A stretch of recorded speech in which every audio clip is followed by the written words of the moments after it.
Hello, everyone. Jose, why don't you talk to the fine people? And I always do the hello. I feel like I'm stealing it from you.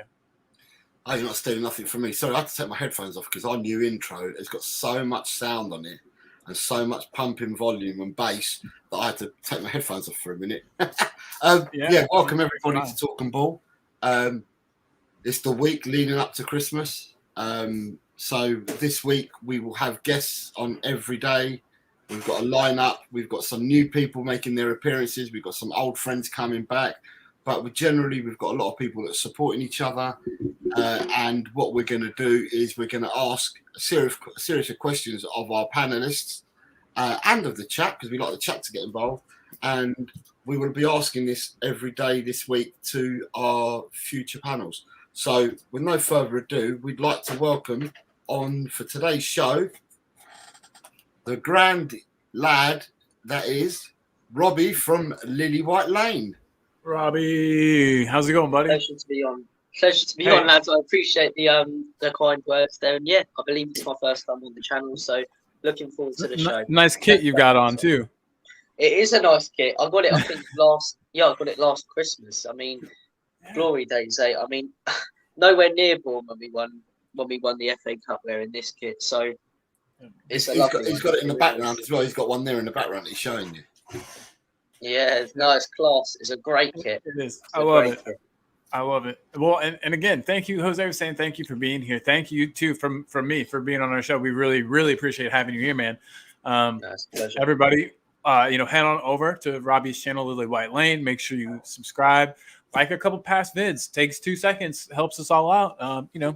Let's all support each other. But yeah, enough of the YouTube talk. No one came for that. They came for Spurs talk. And it's about time we head into it, I think. Real quick, I just want to say hey to a couple people in the chat. And I'm sure we've got Adrian Taroka in the house. Adrian is a super fan, super supporter. Big up, Adrian, for always being there, watching every show. We appreciate you, man. Also, we've got Daniel E, who's becoming a regular himself. He wasn't always, but he is now. And he's talking about players. I've never heard of this. Jean Todibo, good player, very good player, youngster, French. I guess he's only just made the France squad. He wasn't under 21. I guess we're linked. We're going to be linked with everybody between now and January. Very true. While we're going through, Robbie, do you think that link has any legs to it? Yeah. I mean, look, Todibo, I don't know too much about him, to be honest. The most I know about him is that I was recommended signing with Football Manager by a few mates. So we're going to be linked with a lot of players, I think, over the next few weeks. But at the end of the day, when we were linked with Vicario in the summer, I'd never heard of him. Like a lot of Spurs fans, I think even the ones who had heard of him didn't know him too well. And look at the sort of player he's turned out to be. So I trust our manager to choose the right players. Boom. I like the way that you think. I'm totally behind Ange as well. If he wants him, I want him. And Jose feels the same way, of course. We've also got Audio Artisan in the house. Big up, my dog. Audio Artisan is another one that's been there since everything first began. So big up to Audio Artisan. Says afternoon, chaps. We've also got Barbaric Disdain. What is up, Barbaric? My dude. Jose should be fined a week's wages for the time wasting. Oh no. Well, we can't do it. He depends on the wages, so we can't take those away from him. That would be cruel. And then, we want to say subscribe to Robbie. Please, everybody go there. Is the link to his channel. We'll be posting it many times. But if you're watching this and you're not subscribed to Robbie, there's a problem. We got problems. So Cheers, guys. We'll get you fixed up, man. But yeah, so Robbie, as Jose was saying, being Christmas, being kind of a low-key time, everybody's in a good mood. We thought that we would ask you some questions. And a big part of our show is that we like to get the fans involved, and we like to I don't know. We want to make it a big family, I guess, so to speak. We want to get to know each other. I don't know why that band is. But first question that we have for you so far for this season is what is the best performance of this season so far? We've had a lot of good games. a lot of Ange ball we've seen. Matches that seemed amazing compared to what we've been seeing, right, Jose? I mean, you can attest to. We're going to make sure that Jose has to answer also. But in your opinion, Robbie, what's the best performance this season all around? Good question. It is a good question. I mean, it's nice that there's a lot of options, whereas last season it'd be hard to find one. But Right. look, we've had a lot of good performances this season. I think it's a really tough, but it's a really good question. I think my favourite would be the Newcastle performance, and I'll explain why. I think there's been some really good ones. I think the Arsenal one was brilliant. I think we went there, and actually controlled the game, had more possession, more shots. I think the City performance was brilliant considering the circumstances. I think the Burnley one, the Man United one. But I'm going to go with the Newcastle one because we've been able to compete with top teams already this season. And I know they've got injuries, but so have we. The fact we were completely dominant in that game, I loved. And that was really showed to me how special Ange Ball can be and how over the next few years his manager can really achieve some fantastic stuff because we were all over them. I remember, Johnson hitting the bar and we just had about 5 chances in 2 minutes after we went 3-1 up.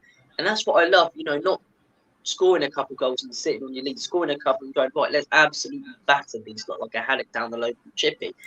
And we did in that game. I thought we took apart and dominated a really good side. But there's been a lot of good performances so far this season. It's a really tough question. I think the Arsenal one was very close because of how much their fan base were talking beforehand about, us getting smashed. And we went there and played really well. But that would be my favourite and what I think is our best performance of the season.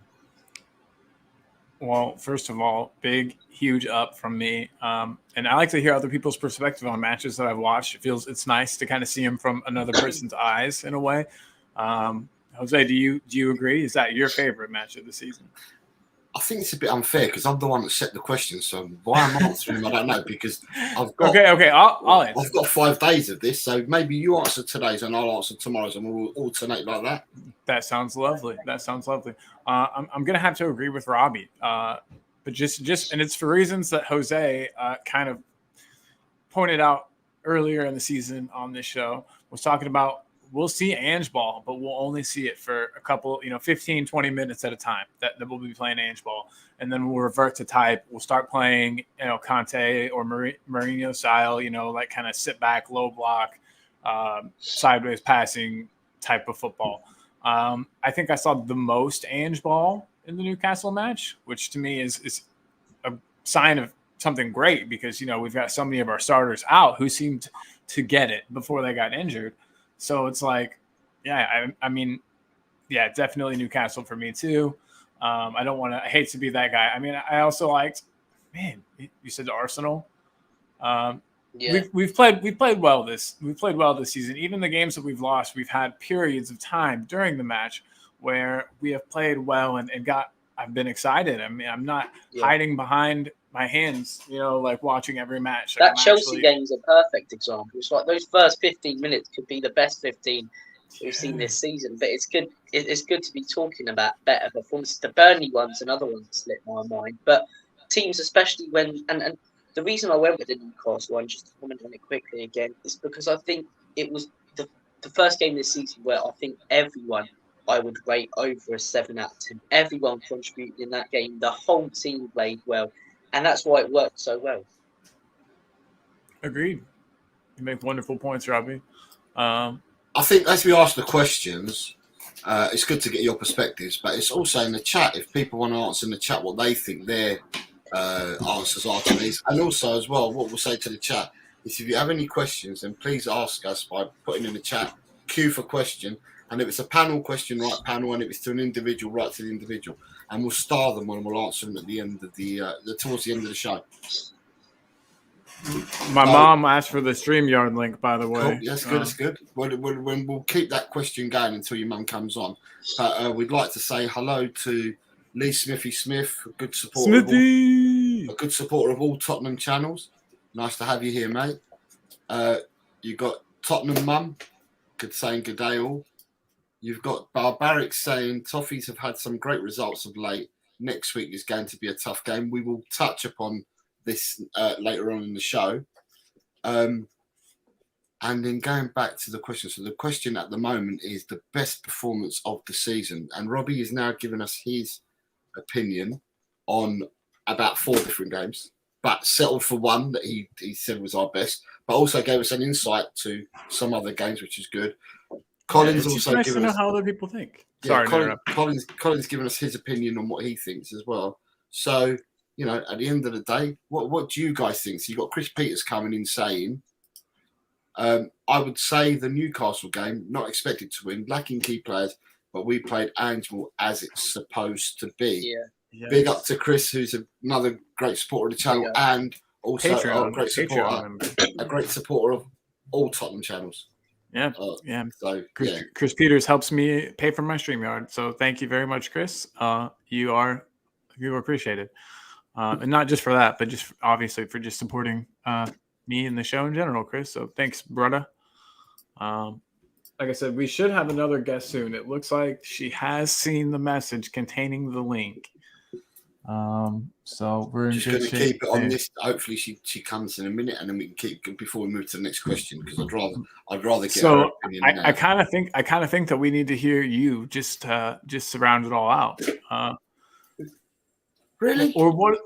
Or what's a match that you thought? I guess I'll counter it really quick. Keep it on the same train. But would you say that we played the most Ange ball in the Newcastle match? Would you say that was the most Ange ball? And by God, we've done it.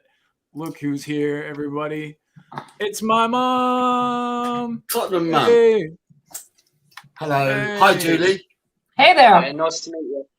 Yeah, mom, Robbie, my mom, Julie. You can call her mom or Julie. What's Yeah. your answer then, Julie, on the best performance of the season? Best performance of the season. Okay. Well, I just came from a work meeting and I'm a little bit mushy. No, you're good. You're good. There have been some really good ones. I don't want to taint your memory, but I mean, Hey, give me a second because I'm having an echo in my head. Okay. Yeah. Okay, so It is a tough one because there's been so many this season. exactly.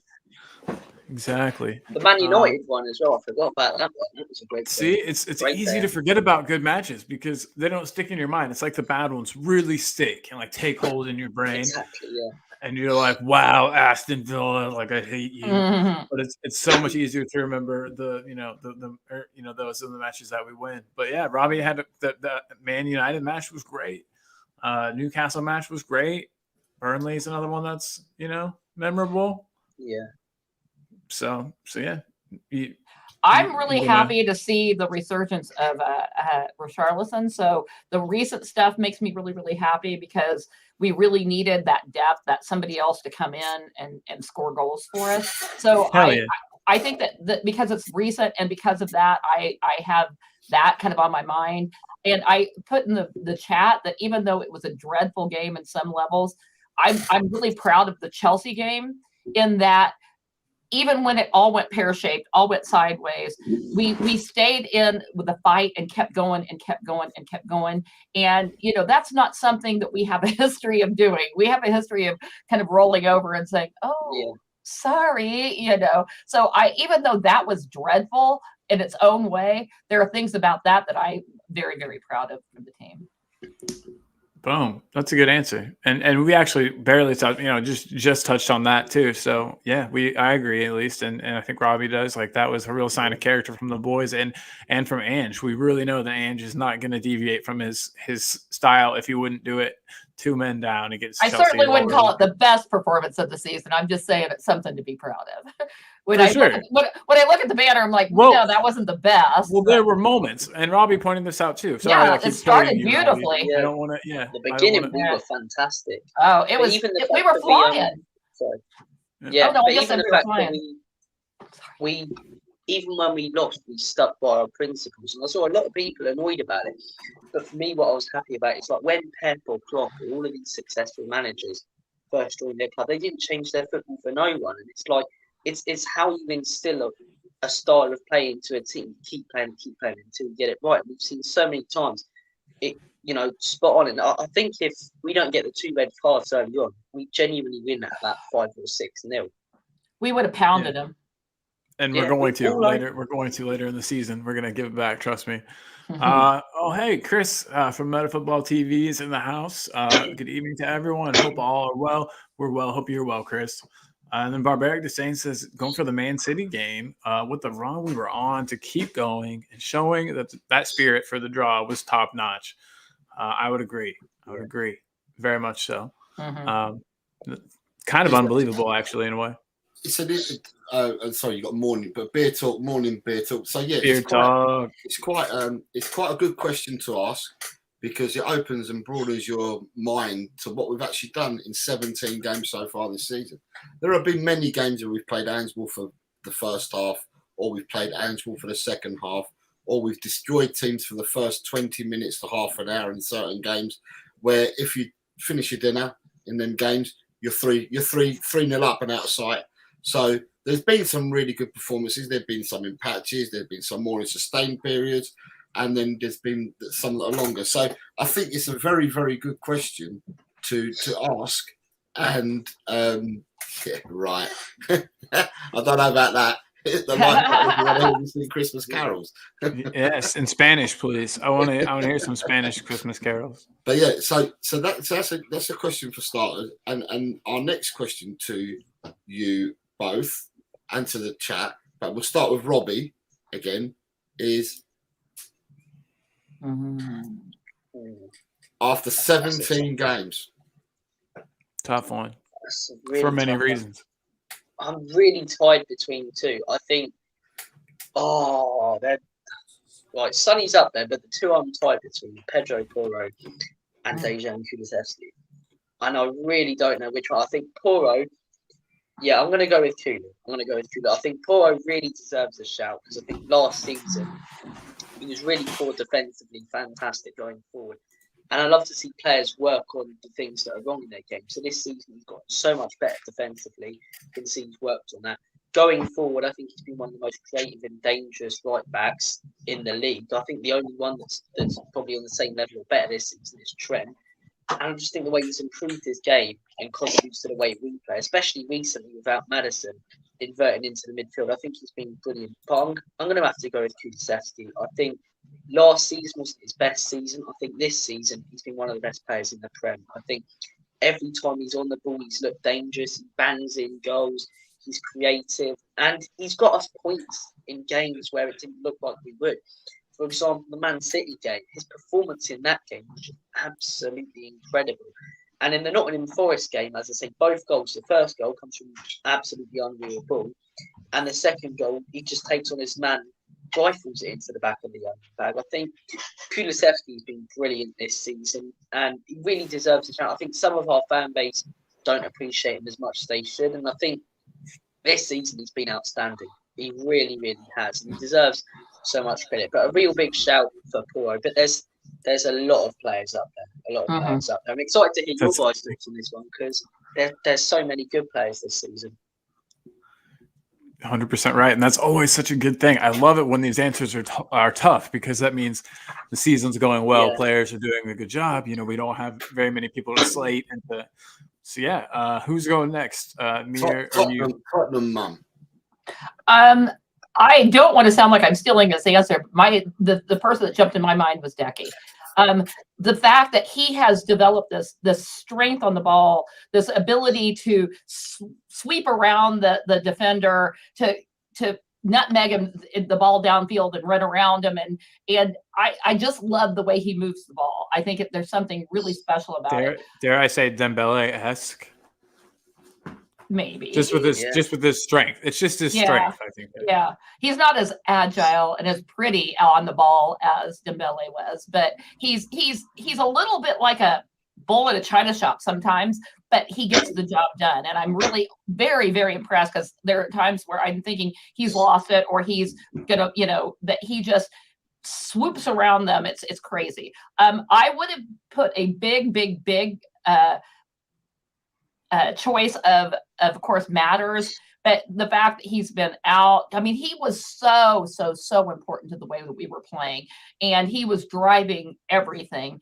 And honestly, I think he put so much confidence and so much belief on the front line that that has been missing since he's been gone. There's this whole lack of confidence, lack of finishing, that they make all of the effort and all of the, get all of the chances, but then it's just hard for them to put that last follow through on. And even Decky, I mean, there's times where, you see them there's this little tiny moment of hesitation that if they just went for it, we would have goals. And I think that for somehow that James Madison gave them the confidence, and for one, his speed was so fast that I think that it made the passing faster and everybody responded faster. But since unfortunately we've been without him and will be without him, I think that it's hard to say he's made the player of the season. Damn, it's close though, because he was that important before he was gone. And Sonny, of course, you can't ever discount Sonny, because even when he's not scoring, he's pulling so many people away and he's creating so many chances. But I agree. Porro's been unbelievable. Udoki's been unbelievable. I mean, there have been so many players playing well, but I'm gonna have to put Decky, because he's just been the surprise for me. He's been just so I don't know, confident. He needed to raise his game up a level because he had kind of been figured out. Yeah, and he did it. But at the end, and he did it. He did it. Yeah. I'm just saying, like, he was able to do that, which he needed. All he's players had get spells figured in out other to some degree. seasons. Like last season, he's had spells where you can see the flashes of brilliance, but he's starting to put it together a little bit more consistently, I think. And I think part of that's just age and wisdom and maturity. And he's getting there. He's cooking, and that's what we need it to be. For He's not sure. half baked. He's fully baked.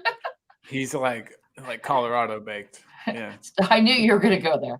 I just knew as soon as I used the word baked, it was like, no, I'm stepping into it. You open that can of worms for sure. That's a great answer, though. I've always loved Kulu, as you know, Ma. I feel like our answers are going to be similar for a lot of these because we talk a lot about football. But before you answer, Colin, right? Yeah. Chris Metter's come in with Vicario. Damn it, Chris! Holy cow! How could I forget that? He's been unbelievable. You got Jim from Just Lola Spurs saying, "Hi, Colin, Jose, Julian, Robbie, and all in the chat. Eating my dinner, but popped on to give you a like and listening, coys. Big up, dude. Hope your dinner's good. Dry roasted peanut has come in Vicario for me. Good afternoon, dry roasted peanut. Chris Peters, Vicario. Jim. How many games do you think he saved? Oh, shit, we can talk about that in a second. Yeah, I mean, it's very possible he's the answer, because without him, it could be a totally different season. You got Jim coming in with Vic for me as well. Barbaric Disdain. Dyer is our player of the season so far. The space he's left due to his absence cannot be underrated. Yeah, we'll always miss him. That's why I put this on the show, just in case we ever need to see a little bit of Eric Dyer. There he is. That's for everybody. That's for agree, Chris.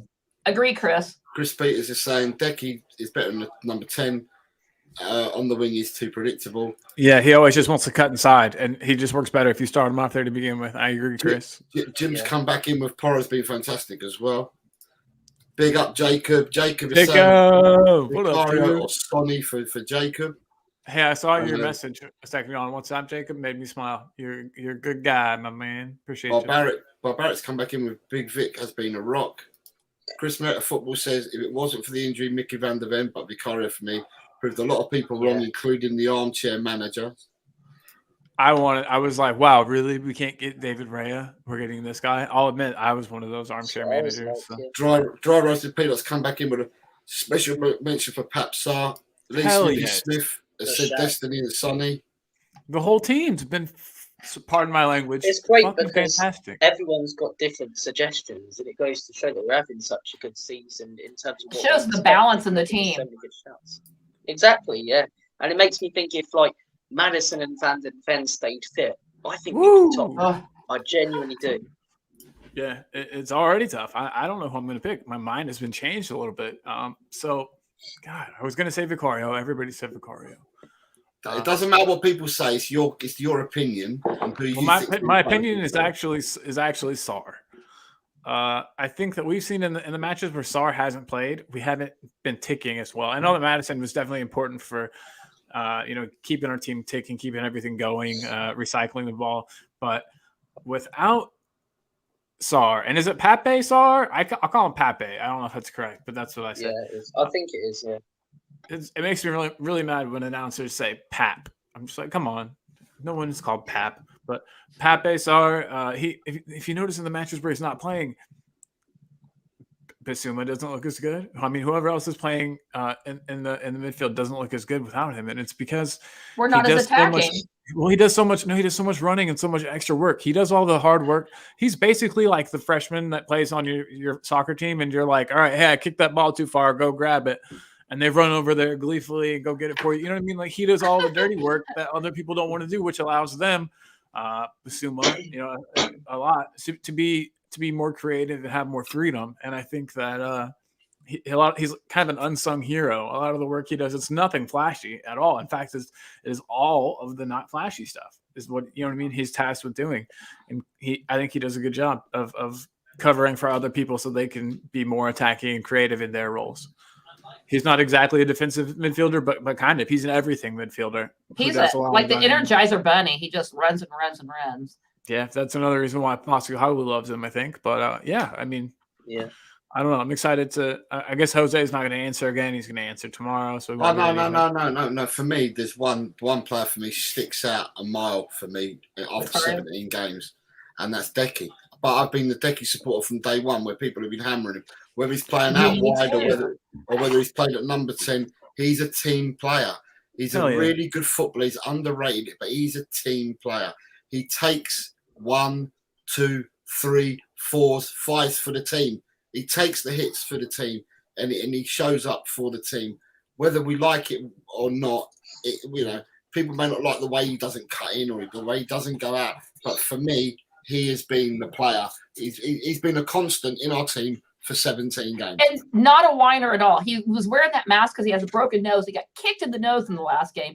And he didn't lay on the ground and cry. He got right up and he was back on it, Yeah. He's a baller. And he even said, I love his attitude. I love his strength. I know that I keep going on about his strength, but dude is strong. Like, his whole he lacks it. Ridiculous.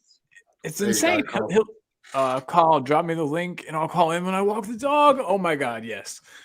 Can't wait. So one of the things I like best about him though, is that he'll go down the right and it looks like he's not going to, he's not going to make it. It looks like the defender's going to get him.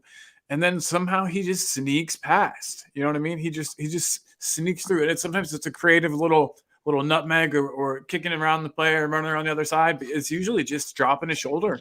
Just moving it, using his body, Dembele, which is what I say, like Dembele, like because that's. But I mean, obviously, in my opinion, his dribbling is like Kane and Dembele put together. If you mix those two, for a long time, I've said that there are things that he does that look very much like Harry Kane. Harry Kane's strength on the ball, away from when he had to drop deep and stuff. There are things that Decky does that remind me a lot of that. I mean, he of course is not Harry Kane. They're different players, but there are qualities that I even see their body movement. Exactly, their body movement. Like if you see the pitch from far away, you can't really make out if you're watching the TV from far away and you see the whole pitch. You're just like, is that Kane moving around up there? Because you start to learn how players move and walk, and I've been guilty of it. So I get what you're saying. I think we talked about that too. Yeah, I think we have. I will say that you've got to, like Robbie said earlier, it has to be notable mentions. When we're talking about a multitude of players, it's because we must be doing something right. We must be doing something well. And players have either come in and done well or have improved under Angie's tutelage. So Vicario, for me, gets a notable mention. Pedro Porro, a notable mention. Mickey van der Ven, notable mention. Destiny Udogie, notable mention. Pape Sarr, notable mention. Madison, notable mention. Bentancur, pure notable mention. 27 minutes alone taught me what I'd known for the last year. Bentancur is our best midfielder. And I knew that a year ago whilst he's been out. And I've been saying it all along. but 27 minutes showed me enough. He gets a notable mention for 27 minutes alone. And then you've got to say Sonny has to have a notable mention there as well. That's a lot of players, guys, isn't it? It is. It truly is, and that's always a good thing. Like Robbie was saying, I mean, yeah, it's definitely a good thing. And then coming back to what we've got people commenting. Imagine next year with a few players added. Very true. Very true. Chris, yeah, good point. Chris Football says top 3 is a Doggy, VDV, and Vicario in no order. I can't argue with anything. Daniel Lee. But one thing with Udogie, sorry, just quickly, Jose, is sorry. He's a little bit reckless at times. If he could get that out of his game, he's a child. With Romero, he's a young if you man. take the recklessness, you lose the player. But if Udogie, if he can take that recklessness out of his game, he can be the best left back in the league, because there's not many other left backs right now that are really sticking out in the Prem. And I think Udogie's fantastic already as it is. He's young, he's got a long time to learn. If he can get that out of his game, like Poro's improved defensively, if he can improve on his weakness, the guy's got a very high ceiling. Yeah, for sure. So you've got Daniel Lee coming in with 3 signings. Ange wants in January. Hopefully, he'll get his wish. Beer Talk is fully behind Venom. I get it. I love the man. We have Jacob saying we should say "Ay Babi Chulosa." We're not pronouncing it correctly. Ay papi. Ay papi. Ay Babi Chulosa. Chulo star. What's chulo mean? Chulo. Chulo. It depends, because chulo in South American is a totally different meaning to Castilian Spanish. Chulo in Spanish and Castilian means flash. Oh, okay. Chulo is flash. But that makes sense. Yeah, it depends, because South Americans have got different meanings for it. Okay. You've got Beer Talk saying, imagine Bentancur, Kulu, and Madders all on the pitch at the same time. Too bad Jacob wasn't here to say Bentancur, or the way Jacob's really good at pronouncing that one. Oh, well, there's always time. We've got 5 of these shows this week, so there will always be time. That's very true. And then, look at this. You've got Rara Sapina said, what about Ben Davis for a notable mention as well? Fuck yeah. I love Ben Davis, dude. Ben Davis is awesome. And just the fact that he's been on $70,000 a week forever, doesn't care, doesn't ever, you know what I mean? I feel like the guy probably doesn't even negotiate his contracts. Every time he's just like, yeah, sure, whatever. He's cool. He knows he's not great. He's playing for a good team. He gets in when he can. We need players like that. He's a happy, hardworking guy. I like him. Yeah, me too. He's the definition of a good squad player. We have a top joke from Chris Peters. Apparently, Spurs were contacted about a player with how much. Oh my god! You've been waiting to use that, Chris. Exactly. I'm gonna put that on Twitter and I've seen that doing the rounds. I've seen that doing the rounds today a fair few times. So. Oh damn it! I was gonna pretend like I made it up. I thought Chris made it up. It's okay. And then you've got the Beer Talk saying "Pimp Daddy, Papi Chulo," and Papi Chulo. Chris at Meta Football TV is saying, Chulo means flashy, swag, nice. As Jose said, in South American, it has a different connotation. Chulo. Chris Peters also said Ben Davis is the epitome of professional, which I totally agree. Right, just to move along, our next part of this. Oh, we've got. He's here. Whoa, everybody! He's here. It's Josh. What is that, Hello, man? Josh. Oh, I think you might be muted. Did we get you? Hello, everyone. Sorry about the time. That's no, okay. mate. You're good. Right. You're good. We're just pushing on. We're just pushing on to the next segment, and then we'll carry on with the show. So you just have to join in from now, Josh. So the next segment is keep, bench, West or send to West Ham. Yep. All right, you guys. I'm going to play the intro, of course. These are always so hard. Everybody needs this intro in their life. Trust me. But what? Before before we show the 3 players, I'll explain my reasoning before we show them up. Go on. Perfect. Sounds good. And away we go.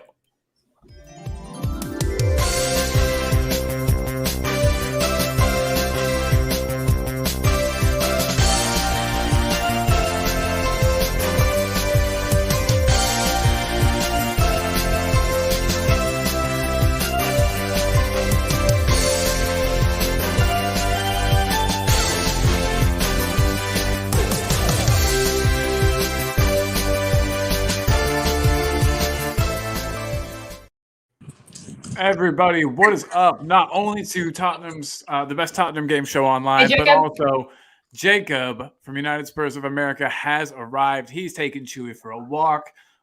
So what perfect timing for him? Chewy. Could be better. What up, Chewy? Yeah. Chewy is the definition of a good boy. So everybody, No, hit he's the like not. button, Don't hit the let like that button go for to Chewy. his Cool name for a dog. Hit the Not like that button for good of a Chewy, boy. everybody. He's the best dog ever. He's a good boy. What am I saying? He's a good boy. Yeah, come on now. He's a fixture on your show too. He's a big part of the show. So yeah, bro. First of all, how are you? Real quick. Oh, I'm good. It's really cold out here in El Paso today. Yeah, man. So Chewy better hurry up and get on with his business. Take But that. I'm Take a good, poop, man. Chewy. Take a poop. Picked up 3 points on the weekend. It ain't for everybody. Shout out United and Liverpool. Yeah, buddy. Picking up 3 points at the weekend ain't for everybody, I suppose. Shout out also as well to Manchester City. I did want to say, player of the season, it has to be either Vicario or Sonny, in my opinion. For one, because the best ability is availability, while Madison and Mickey Van de Veen have been transformative for us and will be in the future. I think the players that have helped us get to where, or at least keep us where we're at, in and around top 5. Man, Vicario, he is what? How many of us were like, oh, here we go again with the cheap option? Oh And, yeah, this me. is that one time you buy something from that off-brand retailer on DH Gate, and you're like, maybe it's gonna be really good, and you're like, damn, this is actually better than. I got 2 jerseys arriving from Thailand today. Let's see the quality. I don't know. But you know what? Maybe Vicario type quality. Exactly. DH Gate is fantastic. DH Gate is absolutely brilliant. You can definitely find some gems. No, I agree with everything you said there, Jacob. Sonny's been hugely important. We would, he's been scoring the majority of our goals. And he's a leader. He's such a leader. He is. Yeah, People were worried he's about tied his for leader third qualities. in the Premier League right now with goals. It's only gonna go up, tied man. with Jared Bowen. Jared Bowen's a good player. Damn, I wish we had him. But Jacob, you made it just in time for keeper West Ham. Do you keep bench or sell is what we're saying, and sell to West Ham? Jose wanted to explain why he chose the players he chose, but do you have time to do that real quick with us? We'll let you go first. Yeah, it's only the predicament that we're in at the moment which highlights these 3 players for me. And that's the reason why I went for these 3 today. They're not going to be the most glamorous or exciting players that we've ever had on the show, but just because of the predicament we're in, that's why I've highlighted these three players today. And it'd be interesting to see what people's opinions would be of who you would play, who you would bench, and who you would send out to West Ham. And away we go. We've got Giovanni Lo Celso. Yeah, Pierre Højbjerg, and Skippy. And look how happy Skippy looks to be there. Skippy's like, dude, come on. I got shit to do today. We'll go back in order. We'll start with Robbie at Lily White Lane. Robbie, who are you keeping? Why? Benching White and selling to West Ham? Why? And then Jacob second because he's out in the cold. My answer on Højbjerg depends if Ellie's here. So, I mean, she's not. You're free. You can do whatever you want. No, I think Skip. I'd say sell. I like the guy when he first joined us, but I think this season so far, when I've seen him make cameos, he hasn't been good. He had one good game against Chelsea, was quite poor. Lo Celso, I'd say keep. I think we've seen in a few of our recent games that he can be a really good player, creative, dangerous. He's got an injury right now, and that is one thing. He is quite injury prone, but I like him. Højbjerg, I think the whole fan base is telling Højbjerg. I'm probably leaning more towards sell. I think he's a good squad player, but it's the quality we're going to want over the next few years under Ange. No, but I wouldn't sell him if we could bring in a replacement. I think it'd be quite silly, especially in January with Bissouma and Sarr going off to AFCON, Madison not coming back till midway through the month, and Bentancur out as well. But that would be my answer to this question. Lo Celso keep, Skip, sell, and Højbjerg depending, but sell if we can find a replacement. Boom. Very well thought. You go next, Jacob. Yeah, for me, I'm definitely giving West Ham Giovanni Lo Celso because he's going to give him 2 out of 3 good games, and then the 4th he's going to be hurt, and the 5th he's going to be hurt, and then the 6th he's going to be hurt, and then probably the 7th he'll be hurt. Oh, look, Giovanni Lo Celso, again, I said this after he had his 2 good performances. I said they're great. We didn't win any of those matches, however, but 2 good matches doesn't erase 3 years of unavailability and poor attitude. I'm a big stinkler for attitude. Maybe that makes me a little bit annoying, but when it comes to attitude, Makes you sound old, but I like Lucas Moura, I could put up with how long we kept him around because he was willing to die for the badge every time he stepped on the pitch. Giovanni Lo Celso, outside of this year, this is the first time I've ever seen him really interested to play for us and look like outside of it that he has a smile on his face and that he's in good spirits. So, like, it was really good to see, but it was so brief. And then guess what? It's back to the Gio Lasicno. Oh, he's back in the physio room. I swear, he just something about the air that they give off there. They just got to. He's got to soak it all up. Ooh, needs some more physio room time. So I'm giving West Ham. Let that be their problem, because then what he'll do for them, for those fans, is he'll get their hopes up. He'll make some of them start to think, oh, maybe I was wrong about you. But then, in the end of the day, no, my gut was right. You're never available. So, I'm giving West Ham Giovanni Lo Celso for sure. And then I say I bench Skip and I'd start Højbjerg. Skip's just, I think he's a great championship level player. When it comes to the Premier League, I think he'd be better suited for one of the teams like Nottingham Forest that we just played, or one of these. Yeah, or like a yo-yo team. Yeah, like an up and down team. Like, he'll help you get promoted, but he might help you stay above water, but he's not going to help you do much more than that. And I think what he does offer is, again, like, he has a great attitude, a great engine on him, and work rate, but the quality is just not there. And I've hoped, I remember doing a stream on my show when he got he was in team of the season for Norwich when they got promoted. And I was like, okay, now he was like 20 at the time, I think it was. So he's really young, and I was really hopeful for what he could be. And then it just kind of seems like it fell apart. Well, not really fell apart, but just never really came to fruition. Like, you were waiting for the plant to keep growing, and it just kind of stopped. And that's not to say he's not a good guy and all that, but if we're trying to achieve anything, he is not the guy that I want on my team.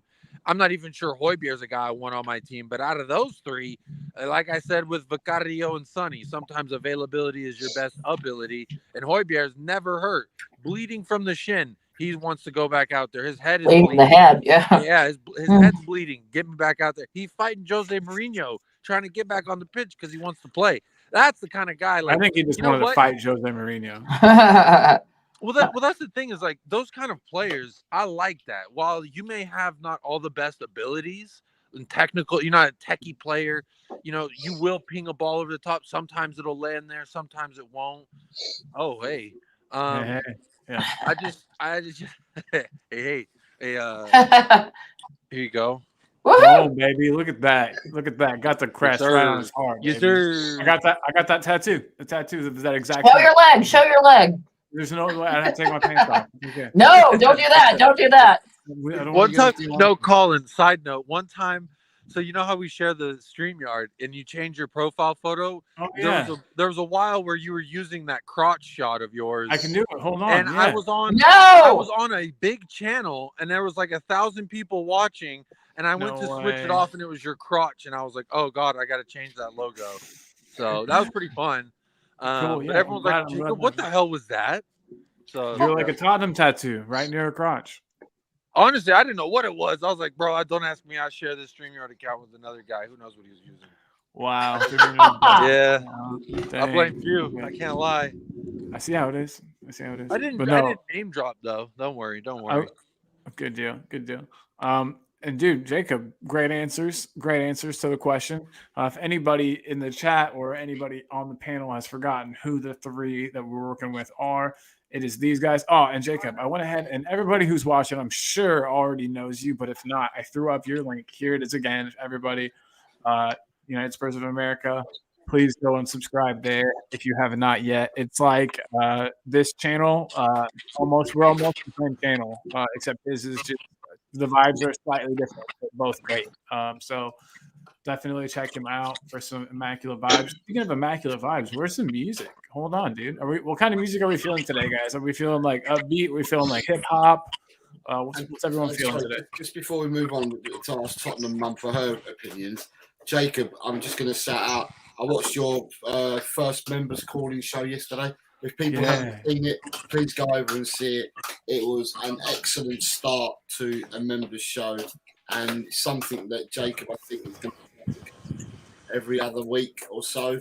But it was really good. He had some really good panelists, very varied, all from throughout the world. So big up to Jacob and his channel for doing that yesterday. Big up, dog. Appreciate that. I just realized I wasn't muted. I hope you didn't hear me huffing up the stairs. Oh, you're good. Oh, Dude. Jesus Christ. You made it up there fast. That was like Rocky. Yeah, I was like, I just realized, I was like, oh, we're covered. I'm good. And then I got to the top. I was like, I was like, wait, I'm not muted. So sorry about that. No, it was good. It was good. I like how I'm human, and it happens to other people too. So I swear I'm in better shape. This doesn't happen to me often. That's what they Just always every say. morning. Right, so the keep benching was spam. We'll go over. Chewy was there too. Hey, get on. Yeah, Big up Chewy. Chewy. Big up Big to up Chewy. Chewy. Yeah. we'll go over to Tottenham Mum on your opinion on the three players. What are you doing? Each one of them has weaknesses, each one of them that make me very questionable about them in the long run. But if I had to keep one, it's going to be Højbjerg. And while my big problem with him is he's too plodding, he thinks too hard before he does what he's going to do. There's no instinctual fastness to his game, which is needed under Ange Ball. But he is a warrior on the defense when he needs to be. He can go in for a tackle like I've never seen. He, like everybody said, his attitude is impeccable. I do think he's probably been a little, maybe this is me projecting, a little whiny about being left out as much this season. And maybe not whiny, disappointed. And maybe I'm projecting that. I don't know. But I think that we kind of sort of have to keep him. I wanna like Skippy more than I do. He is one of us. He is, he loves the squad. He loves the club, but he just isn't strong enough. He has flashes where he's good, but he's just not strong enough consistently for me. And he's kind of slight. And I mean, he's not slight and fast and slight and wily. He's just slight and weird. He's got a weird build. I don't know, man. I don't know what to think of him. I just really don't. I mean, I don't dislike him. I just don't love him.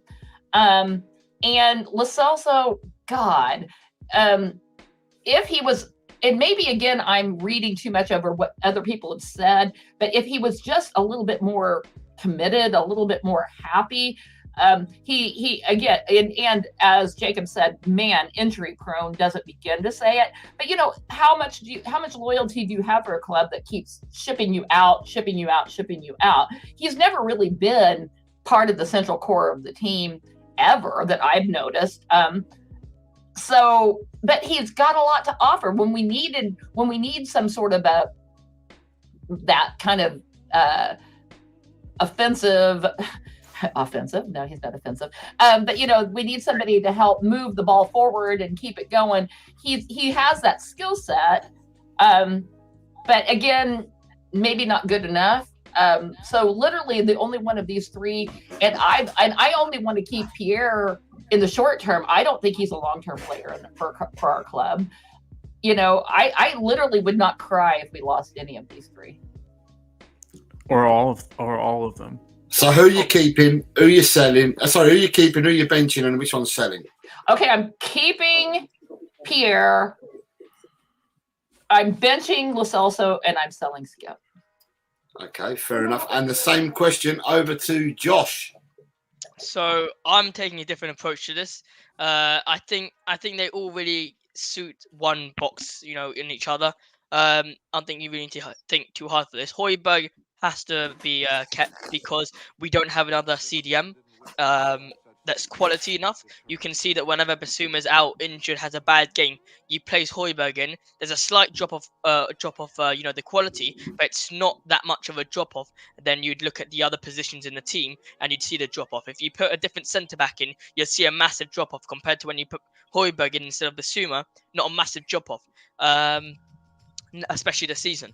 Now, I think Skippy we have to keep. We have to bench because he's homegrown, and also because he's part of the youth. At the end of the day, he's like 24 years old. But the main point of that is that he's homegrown, and I don't think we can't sell a homegrown player just yet. Especially he's come from the academy as well. And Lo Celso, you kind of have to sell because he's already been part of the. There's a lot of competitiveness in that central midfield role. You got this when everyone's fit. Sarr, Lo Celso, Bentancur. You can put Madison in there. You can put, there's a lot of competitiveness in that, especially if he's getting injured as well, like other people have said here. That's not helpful for the team. So again, to summarize, I think Lo Celso has to be sold. Skippy has to be benched due to homegrown, and Højbjerg has to be kept. That is a cool take. I like that take on it a lot. Just the fact that we're pretty covered in that number 10 position. When you count Kulu in there. No need to make our physios and our doctors work harder when there's no need. Kids the sick guy out, right? The Darren Anderton of our day. And over to you, Colin. Who do you think? What's your opinion on this? It's tough. Everybody has kind of real quick. Tottenham Mom has to go. I just got the message. Tottenham Mom. Yeah, I'm actually at work and I've just been scooting away for a little bit. And I've got things I got to get done. So thank you for letting me be here, but I got to go. We appreciate having you. I'll listen to you on the back. Big up, Tottenham Mom. Big up. Nice to meet you, Josh. Talk to you later. Bye. Hey, you didn't say bye to Jacob. Oh, she forgot. What a legend. No, she's a legend either way. She's good. She is the best. She is the best. So she's I'll put allowed this to back do whatever up. she wants. She's Tottenham Mom. She is. Without her, there'd be no me, and without me, there'd be no talking ball. That's scary. She's wow. Okay. That's not a world I want to live in. Yeah, same here. Whew. I would keep. God dang it, this really sucks, Jose. You gave us a real crappy one here, but I think I have to keep. I'm going. So Josh has completely swayed me with his answer. No wait, I'm not swayed. Okay, so keep. Nope. Change it. We're keeping Højbjerg. We are benching Lo Celso, and then we're selling Skippy, and then we'll just bring through somebody else homegrown, bring them up, take care of the homegrown problems. Because I think that Lo Celso can play in the 10, and he can also play as one of the two behind the 10 as well. He's a little versatile, and I think that if we can get his head on straight, which it seems to be now, I think he'll be worthwhile addition to the club. But that's me. That's Colin, what I got to say. Remember the games he will be playing. It's around 2 games out of the 38 games of the season. Yeah, just so we're clear. Yeah, 2 games out of the 38. The rest he's injured or he's Okay, you're right. It's either him or Skippy's got to go. But Højbjerg has to stay, even though he's not my favorite, and I don't think he's the best. But out of these 3, Højbjerg definitely stays. It's a coin toss for whether or not I go for Skippy or. Okay, and I got a quarter in my pocket. Hold on, we're gonna coin toss this. Heads, it's Skippy. Oh, it's tails. Okay, so we are selling Lo Celso. Skippy goes to the bench, and Pierre plays. He's in my starting 11. Right, so you've got. Sorry, just to tell Jacob that you've got Julie saying bye, Jacob. She's put it on the chat, so she didn't miss out. So she has said goodbye. Going to people in the chat, they have said. I'll go and look to see what people have said here. So first of all, hello to David Clark. He's joined us. Liam Harty has joined us. Hughes News has joined us. Niall Kane, Leo from Maha Hotspur has joined us. So just to say hello to them all. You have Who's News, the Scouts, our resident scout, saying Højbjerg has a 40% tackle success and vulnerable one-on-ones, 30 passes per game. That's one that can be improved. He's that Vikings leadership qualities. Kira and Kaiba. I wonder what they were saying. They were definitely talking about who to keep and who to sell, but I don't they're speak going mad. dog. They're still going mad. Right, so we've got David Clark saying, Højbjerg, keep. It's no good having a Rolls Royce without the wheels, at least until the new year. And Who's New says, keeping Højbjerg, benching Skip, selling the Celso because he never fits. Boom. Exactly what Josh said. Nice. Yeah. And that's that for that. So on the next, going to the next question to the panel. Yeah, I So guess. we're going back round again. So we're going back to Robbie. The next question we Robbie. have is in the January window, the one player that you think will bring in, That I think or that I want. That I think, yeah. that you think will bring in. It's a tough one because we've been linked with players, but nothing really. I think Spurs are going to target that player. The only player I can think of that's been talked about quite a lot since the summer is Lloyd Kelly, and I wouldn't be surprised if we go in for him. So he's the one I'm going to go with in terms of who I think we'll bring in. Who I want to bring in, I think we need a midfielder because Sarr, Bissouma, after the AFCON, Bentancur injured, Madison injured, Højbjerg maybe so. Robbie, we're coming. also think We've got another question. We've got another question to come there after that. So at the moment, I do apologise. But yeah. okay, So one no, player- because you don't know the questions. I do. One So, player we do bring in. Yeah. One player we will bring in. I'm going to go with Lloyd Kelly. and you're saying that with the, I will say he's out injured at the moment. Do you still think we're going to try and bring him in, even though he's injured? Lower price. Lower price. Yeah, I wouldn't be surprised. I wouldn't be surprised. And he's the only one really who we've been linked with constantly since the summer. Is he the one I want? No, but I think it's probably likely. I think it's likely we'll bring in more than one, but I think he's a likely sign. I think make a very good point there, sir. Over to Josh. Same question to you. One player will bring in. Either Ivan Toney as a striker, or I'll probably I would go for personally Eze. I think he could be good. Yeah, simple.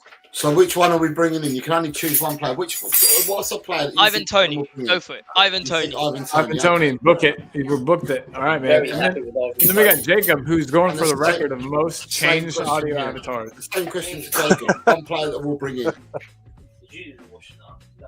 Yeah, For me, we're linked today with that center back from Nice, I think it is. Yeah, Tolibo. Yeah, Giancarlo Todibo. I bet it's Todibo. gonna be Yeah, something like that. I haven't heard anything. As much as I would love Ivan Toney in this squad, I haven't heard anything as far as news regarding us linked. I've only seen Chelsea and Arsenal and potentially Liverpool linked with Toney. So for me, I think they'll probably be Todibo, or Lloyd Kelly, one of them two. Or maybe even that winger as well from Juve. I don't watch Juventus, so I have no idea. Illing Jr. Chiesa. Illing Jr. Yeah. Illing Jr. Yeah. Oh, I haven't seen him play, so I don't know. But I trust Ainge. If Ainge wants him, bring him in. yeah. I don't know. I don't know shit about Illing Jr., but he's got a cool name. Right? I know So, he's mean, from Juventus. We do a good job If he's getting another players Juve from the- reject, bring him on. If he's another Yeah. one, bring him on. Yeah, We'll they take do him. well Bring here. him on, Those baby. Juve rejects do pretty well here. So 100%. 100%. Yeah, Juve took him from Chelsea's academy. So, right, Colin, your question to you. One player that we'll bring in. I bet we bring in the chap. Why can't I remember his name? The defender from Everton that we talk about a lot, you and I. Braithwaite, Go- No, Chelsea? Godfrey. Godfrey. I bet we bring Godfrey in. I like the fact that he can play in multiple positions, and we're a team that seems to like those types of players. Tottenham tends to, you know what I mean? We usually, because it's seen as like a good deal, right? You're getting a center back, but he can also play left back if, stuff hits the fan. So I think that, Well, Ainge has also said that too, right, Colin? That he likes Yeah. players that can play more than one position. yeah, and it makes sense. I mean, who wouldn't? We just got to make sure we don't have an Eric Dyer situation where they just get kind of good at both and never like elite at one, So you don't want to spread Kind it of too good thin. at both is an overstatement, in my opinion. A bit, yeah. There's not a good word for Dyer. Yeah, there is. The first three letters of his last name. Wow. Yeah. Well, I'll leave that there. But I do have to Alright. go. So, gentlemen, it has been real. Thank you so much for having me. Look, y'all It's have a been great real rest having of you, the bro. show. See you Make sure you later. subscribe to Spurs Live, Lily White Lad, El Tel Coquerel, and of course, Talking Ball. But big up, Colin. I hope y'all have a great rest of your day. And you, Well, Jacob, thanks for coming on. Thanks, And See you later. appreciate you. Buddy. keep up the good Cheers, work. man. Thank you. Everybody's we're gonna plug your channel too. So, oh, he left. But guys, Right, so sorry, going listen, talk more. Just going back to the next, I'm going to go to the next question. So, Robbie, the next question is, how many incomings do you think we'll have just in the winter transfer window? I'd like a lot. I think what's likely is probably 3. 2 or 3. I'm going to go with 3. I think one of those will probably be Lloyd Kelly. I think one that I think would be a good signing, and I think all the pieces of the puzzle connect with this one. Calvin Phillips. I think Man City don't want the guy. I think he'd be an upgrade on Guibier, who will continue working for us but wants to go. I think the only issue with him may be match fitness, but he's still been training week in, week out, playing, Pep Guardiola's football. So, if there's any football in the Prem which is similar to the way Ange plays with inverted wing backs in the midfield, it would be Pep Guardiola's Manchester City. I think you can get him for a decent price because of his lack of football. Brings. Do you remember what they paid for him? Because I don't remember what they paid. 50 million. I think 50. I think we could probably get him for about 30 to 40, to be honest, which in the modern day, I guess probably might take a while. But Yeah. it's not bad. Yeah, I think Phillips is very likely. I think Kelly's likely. A rogue shout, I think centre back has the same. It probably Kelly, but I'm going to go with the third. I think we might sign Tavino, but someone I'd go in for is Scalvini or Lucava. They're two players that I've seen quite a bit. One of my mates follows Serie A a lot and said Scalvini is just outstanding. He's Italian as well, and Lucava is someone who I've seen here and there. He's quite pacey, big bloke as well, centre back. Both of those players I'd be happy with. So one of those, Calvin Phillips and Lloyd Kelly. I think 3's pretty realistic. I don't see us doing more than 3. I think it's 3 or 2. Okay. And same to you, Josh. So number one, before I start, I do apologize. I thought you said like an unrealistically who I'd bring in January. So if it was realistically, I would bring in Braithwaite from Everton. So not Ivan Toney, because obviously we weren't linked with him. But so now, how many incomings do I think? I agree. I think around 2 to 3. I believe one will be, kind of those youth signings that no one really knows much, but the next season we'll see him. Like but a Sarr. I think we're gonna get like a Sarr type of thing. And we'll obviously loan him out to his parent club. But I think we'll probably get 2 solid signings and a third, loaned out. But yeah, also something that makes me say 3 is also because in the summer we signed God knows how many players, so we can tell that Ange really does like to sign players, and it's all part of this transformation. Because if you think about it, I'm just gonna say this: our starting 11 is one of the best if everyone's fit in the league. It's probably the best in my opinion. It's top 3 in the league if everyone's fit. So I think now we're on that stage where we need to build the back end of the whole starting 11, which is everyone's backup. But yeah, so I think around 3 players. Yeah. Colin. Yes. So I'm gonna go rogue and say 4, but I think that 2 of them are gonna be players that like none of us. I mean, if you've heard of them, you're gonna be like, whose news might have heard of them. But I feel like it's gonna be guys that Postecoglou has scouted that are in his little black book that I'm sure he's got of players he's scouted and wanted at other clubs but wasn't able to acquire. So I think we're gonna get 2 Postecoglou signings. Like I said, maybe Asian players, but definitely players from leagues that we don't normally scout from. And then I think we'll get 2 Paratici signings or signings influenced by Paratici. I do really think that we'll get the guy from the Saudi league. What's his name again? Jota. I think that there's a really good chance of him coming, like almost 100%, even if it's just on loan, because I think he's only got 1 season left at that club anyway. So even if he came to us on loan, we'd eventually be able to get him on a free. Players that don't cost any money is kind of our specialty. We got the dude in the summer who's injured now. Why can't I think of his name? Because he's only Solomon. played 2 minutes. Manor Solomon, yeah, Manor Solomon. On a free, we like that kind of a deal. So I could see us going for Jota. He wants out of the club. The club wants him out. That seems like an obvious one. But yeah, let's go 4 for me, Mr. Trebek. Yes, sir. Just having a look at the what people are saying on the chat. You've got big things saying we need a striker in January. Son is not a striker. He cannot use his head. Chris at Met Football saying striker is needed, yet more positions are necessary. It's very hard now to say if we need a striker because Richie is just about to go He he's now started, scoring yeah. goals.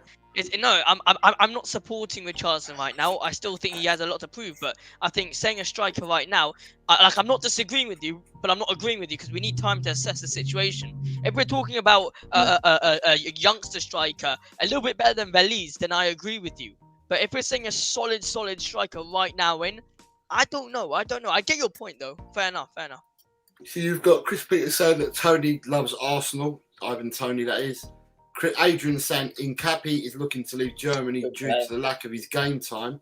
Come on over, our bro. resident scout is saying Felipe Rodriguez da Silva, who is also commonly known as Marato. I've heard of him. Benfica left centre back, who apparently we are linked with. Left footed, I hope. Chris Peters is saying again that Ange will do his due diligence on all player regarding mentality, so I will support any of his signings. Big up, Chris. He's saying that we will bring in players that play in multiple positions. Dry Roasted Peanut is saying that we need a centre back in the DM, and then also saying, can't remember when we signed more than 2 players in a January transfer window. Did he just say? Chris Peters is saying more youngsters like Felix Dorrington will come in. I'm just going to throw in my 2 pennies worth and say, with this question, I'm going to say, I believe, and I'm a firm believer, that Paratici's still cooking in the background. And if he's cooking in the background and he's helping us out, I don't care what anyone says, it's an added bonus for us. There he is, cooking it up. I've seen a lot of links with Juventus wanting Højbjerg, right? But then I've also seen links that we're looking at Illing Jr. There's links that we're looking at Cambiasso, the left back as well, and stuff like that. So I'm thinking to myself, the Italians haven't got loads of money, right? So are they going to be able to afford a transfer fee for Højbjerg? And if they can't, then why can't we do a swap deal and get Cambiasso and Illing Jr. in for Højbjerg? That's the price that you're paying for Højbjerg, them 2 players. And then all you're doing is you're adding depth to the squad for 2 different positions by getting rid of Højbjerg.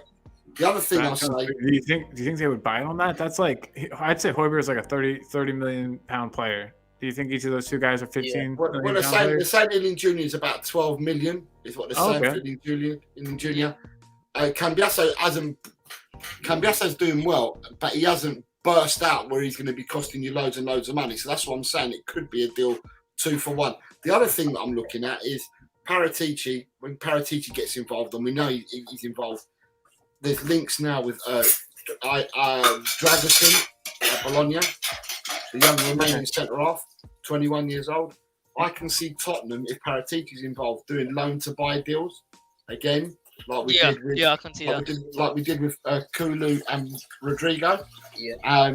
So, I'm just going to throw that in the mix in the background. It could be that we could go for more than 1.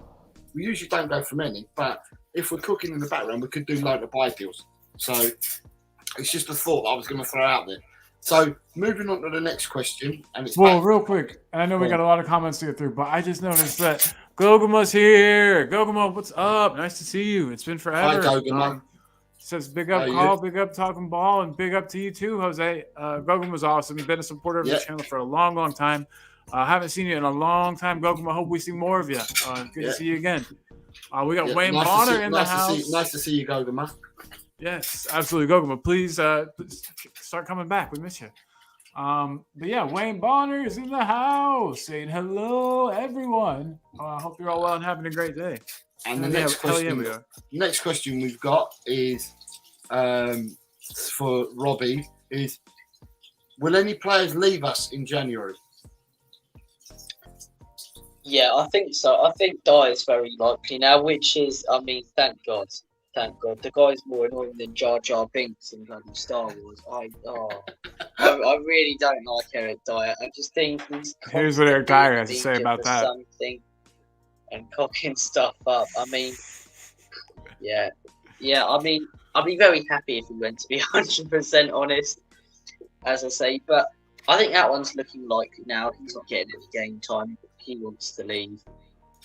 I think that one's likely. I think maybe Højbjerg, depending on if he sign another midfielder. I think the only one I can say right now is Dyer. I think maybe 3 or 4 players leave, but I'm not sure about the other ones. Hill could potentially be going in January. I've not seen anyone linked with him, but he's not really getting the game time at Spurs right now, and I'm not his biggest fan, to be 100% honest. And I don't think Ange is either. But as I say, time will tell in terms of outgoings. Hopefully, we don't do what Tottenham normally do and wait for the outgoings and then sign the players right at the end of the window, because we need a few signings here, especially in the midfield and defence because of all the absentees. But look, we'll see what happens. But lads, I am going to have to shoot off now. I do apologise. I'm going to have to go early, but it's been Man, it's been a long Robbie, show. thank you very much. Jose and Josh, and I hope to come on the channel again. Really the first of many. You're always invited, bro. Thank you very much. Really We'll plug your channel. It's in the description link for everybody, for Robbie at Lily White Lane. So head over, sub to him. Good content, and he's just now a good off, dude.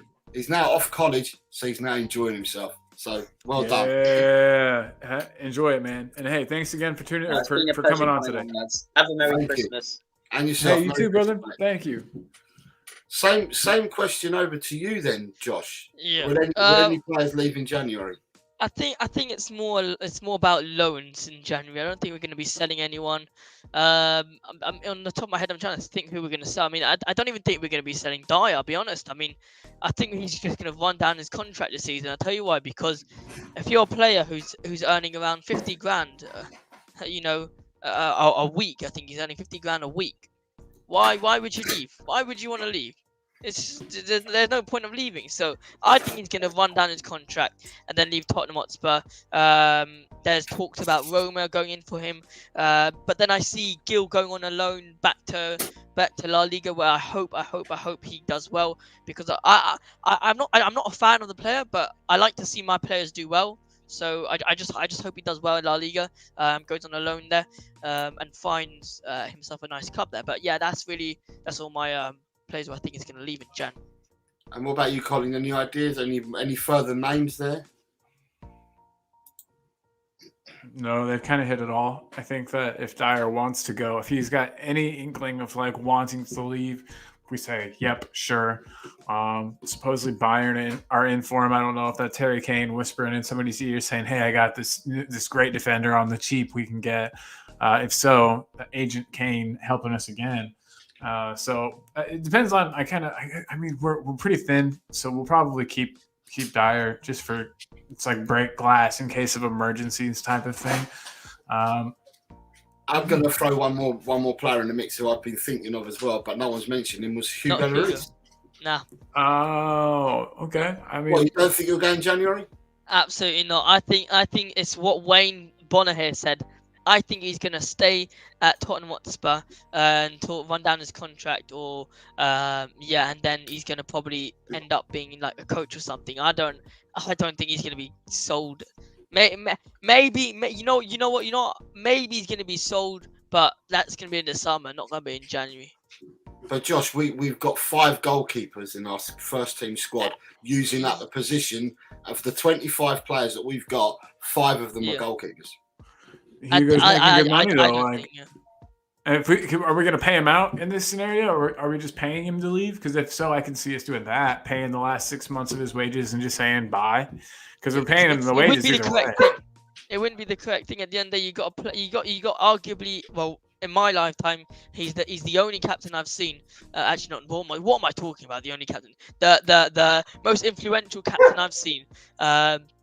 Even though he hasn't done much, he's been the captain for God knows how long, and he's just been at the club for so long. I don't think that's how you can treat a player like that at the end of the day.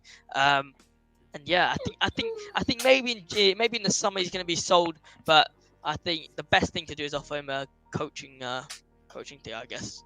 That'd be cool. Have him as a goalkeeping coach. Apparently, Vicario has said that he has been helping him out, helping him settle in, helping him. So that would be cool. Good. Moving it along, can we go to the predictions, please? We sure can. So, hey, this Because is we've got 5 everybody's- more questions to go, so we just need to catch up with the show, I think. We've still got another 5 questions. Let me get Right. this comment out of the way. So, the prediction week for week 17, the person who stood out and had an absolutely brilliant week, and probably the highest week I've seen, is Danny. Nice job, Daniel. Danny got four correct predictions. 4 correct ones. 4 greens he's got, and he's got 3 oranges. So he's ended up with 15 points in a week, and he is the highest climber. Other people that are worth a note, I'm worth noting as well. I got 3 correct predictions, and 2 correct results. And to my nearest challengers, Chris Meta and who was my other nearest challenger? Chris Peters didn't have such a good week compared to me. Tot Spurs did well. Nice job, Tot Spurs. Tot Spurs got 1 correct prediction and 1, 2, 3, 4, 5, 6 correct results. Yes, but Danny blasted it this week. Danny blasted it. Everyone else has made points up. Everyone got points. Everyone scored points this year.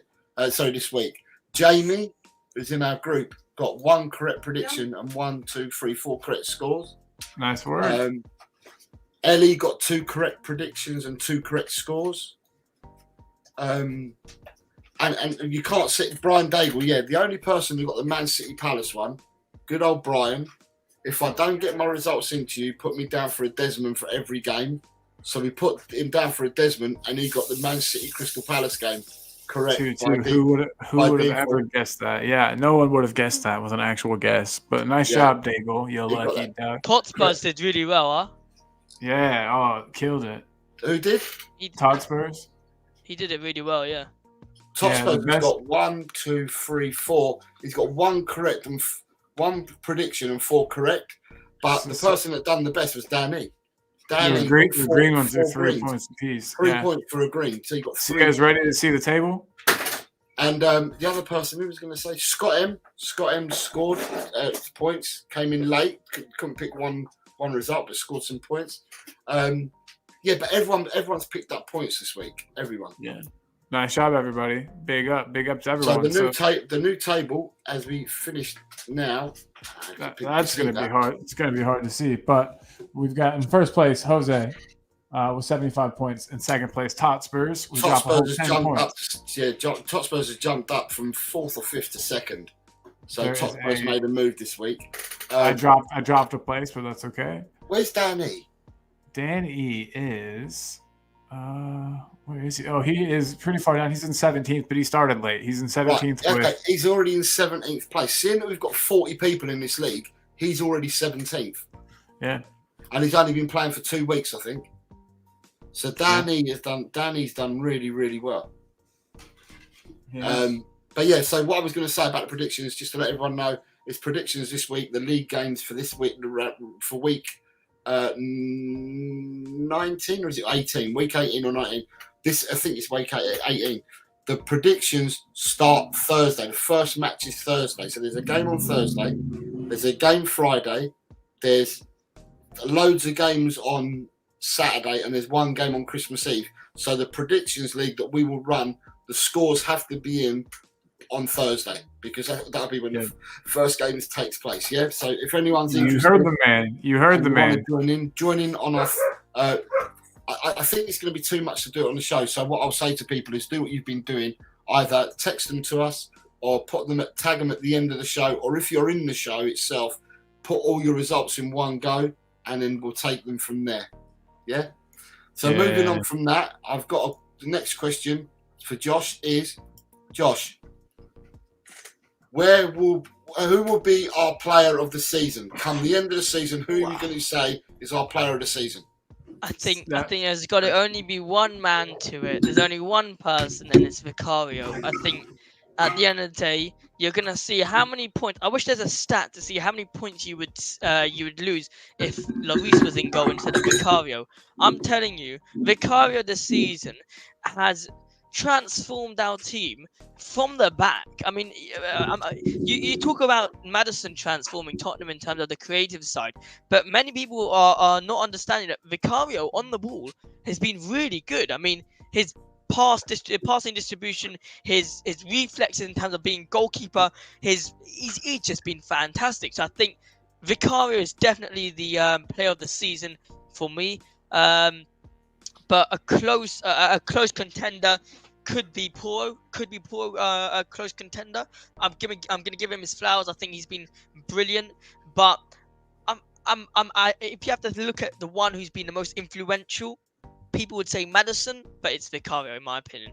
Like I said, by the end, because these are crystal ball questions that I'm asking. So I'm asking by the end of the season, who would be our player of the season? Colin, any votes for you for anyone? Who do you James think? James Maddison.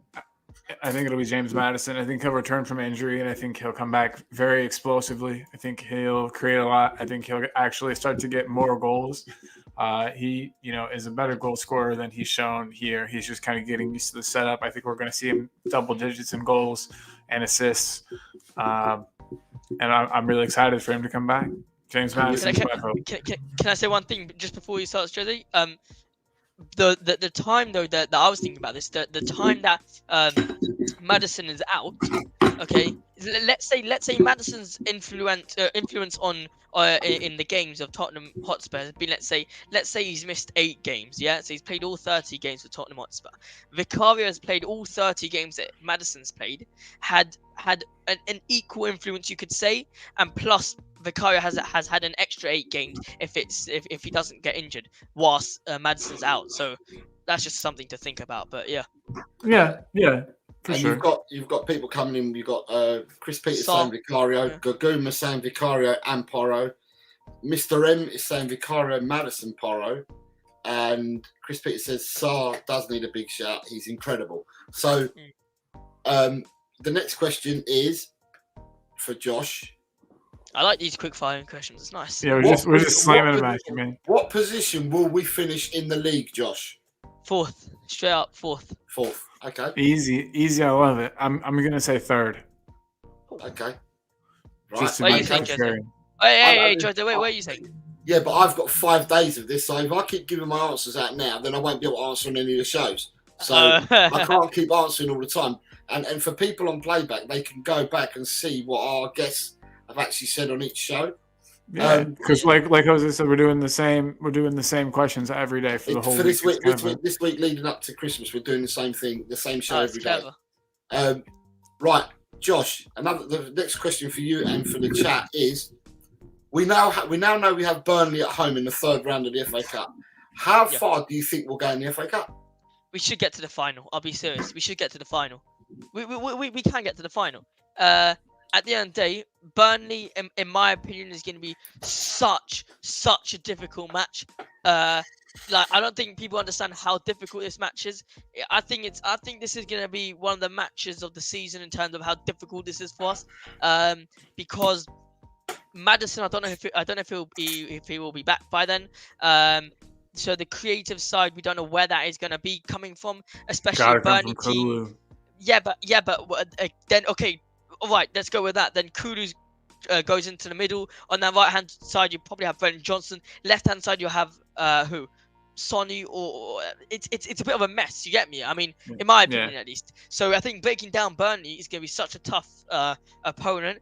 But nothing stops us from going to the final. At the end of the day, nothing stops us. Nothing can stop us. Yeah, very well said. Right, so just to go back, Gaguma thinks we'll finish 3rd. Right, for the last question. Right, so Colin, how are we going to get on with the FA Cup, Colin? Depends, I guess. I mean, so in the past, Postecoglou has shown that he likes to take the cup seriously.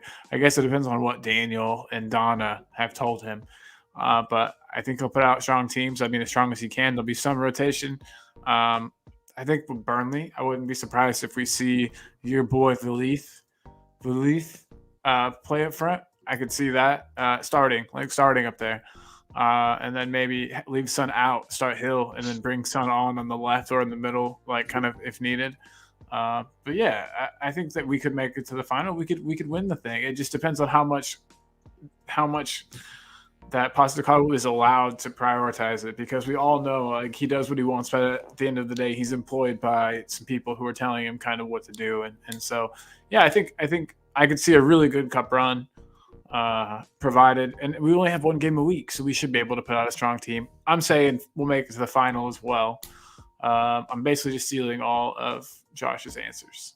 And then all I'm going to say is that I think that Mr. Postecoglou, when he was interviewed for the role, Mr. Postecoglou would have laid out what his the thinking is and stuff for the club and whatever. I don't think Mr. Postecoglou is going to settle for listening to Daniel and Donna saying, don't prioritise the cup. I think Postecoglou will do what he feels is right for the team, and that's the way we'll go forward. But as long as he doesn't make 9 changes, I think it will be good. Yes. Adrian Stroke is saying he's had a bet on Spurs winning the FA Cup. Hell yeah, man. Dry Roasted Peanut says that we'll be the winners. Yeah. Wayne Bonner says the FA Cup's coming home where it belongs this season. Yes. Goguma saying FA Cup, let's go final. Ice pink heart shape, ice pink heart shape, ice pink heart shape. I think those emojis didn't work. Danny Lee, I think we'll win the FA Cup. I think this is Ange-style football and it's perfect for cup competitions. Chris Peters says the FA Cup run, it all depends on the players' fitness and how the AFCON and Asian Cup goes. Dave Clark says you can't pay a player's contract up if the player doesn't agree. And Daniel Lee saying high intensity football is perfect for FA Cup competitions. Now, we've got another couple of questions to finish the show off, but before we do that, we are going to Guest Corner. Yes. All right. So, I don't know, Josh. Have you been on a Guest Corner yet? No, he hasn't. It's his first time on the show. So, Josh, Jose, do you want to describe it to him a little bit? What he's going to be doing here? What we need from him? Yeah, do you run? There we go. So this is Guest Corner, Josh. So welcome to Guest Corner. Is we ask every guest that we've got on when we do Guest Corner what made them support Tottenham, what made them fall in love with Tottenham, what moment in time do they think of Tottenham, any memorable match, anything to do with Tottenham but you can only say one. And we're just trying to get everybody to get to know each other. Yeah, each show you can only make one comment about Tottenham, and we ask the chat to get involved as well. So let me ask you, Josh, I'm going to ask you, what made you support Tottenham? So I was kind of just born into this. My grandfather and my father, their love for Tottenham just literally just grew on me at the end of the day, like it was something natural that came to us. So yeah, I was just watching football with my father and my grandfather in obviously London next to Tottenham Hotspur Stadium, and yeah, ever since I was a little kid, just been following Tottenham all my life, and yeah, it's lovely. And give us a time in that you've, I don't know, enjoyed a match, or you remember the goal, or something happened that reminds you of Tottenham. Just anything like that. So I think the best one was probably on my 13th birthday, exactly 13th birthday, the evening. Dang. It was 2019, the Champions League final. I don't know if you guys remember that, but the Champions League final. Would that be June the 1st, 2019 then? June the 1st, 2019, exactly. Yeah, the date's etched in my mind. I'll tell you what, it's a moment in terms of there was no goals involved, obviously, as we all know. There was no nothing involved. It's the whole point of that was the excitement of your team is in the Champions League final. This is mental. How many times in my lifetime will I ever see Tottenham Hotspur in a Champions League final match?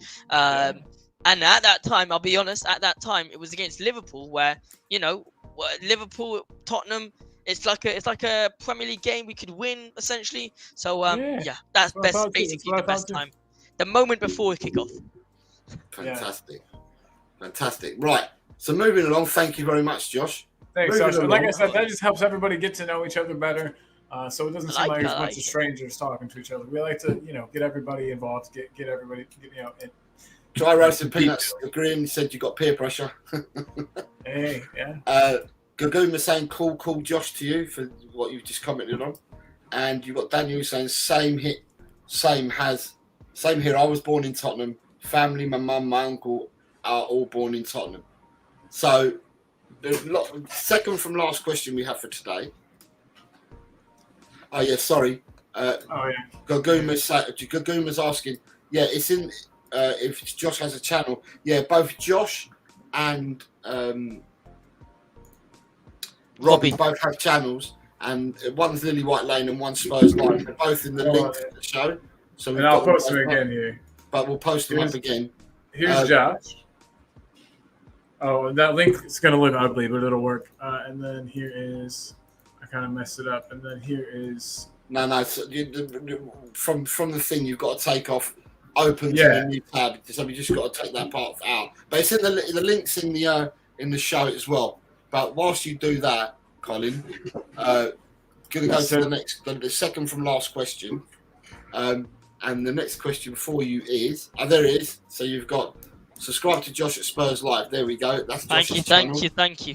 So please go subscribe to Josh, and if you can put up Robbie's as well, that'd be great. Yeah, I can in just a moment. Go ahead with your next question. I'll get it. So the next question is score prediction for Everton. I know it's early in the week, but today you're on the show, so we have to ask you today. I think it's going to be a 1-0 win for Tottenham. It's going to be really tight. Sorry, on this I am going to have to elaborate why 1-0. I think when you don't play Basuma, when Udogi's not going to be playing, you lack a lot of quality in that left-hand side of the pitch, I would say, especially when you got Emerson Royal probably going to be playing as a left back. So I think 1-0 is solid. And yeah, goal from Kulusevski. Come on, man. I like it. Yeah, love it. So Jose, I know that there's obviously going to be more time to get your ideas too, but are you predicting a win? Oh yeah. Oh yeah. Hell yeah. There's no other. In my I've already got my result and everything, mate. So that's funny. We both put Robbie's link up at the same time. Did you notice that? Look, 11:39, both of us. So that's Robbie's, and we've also got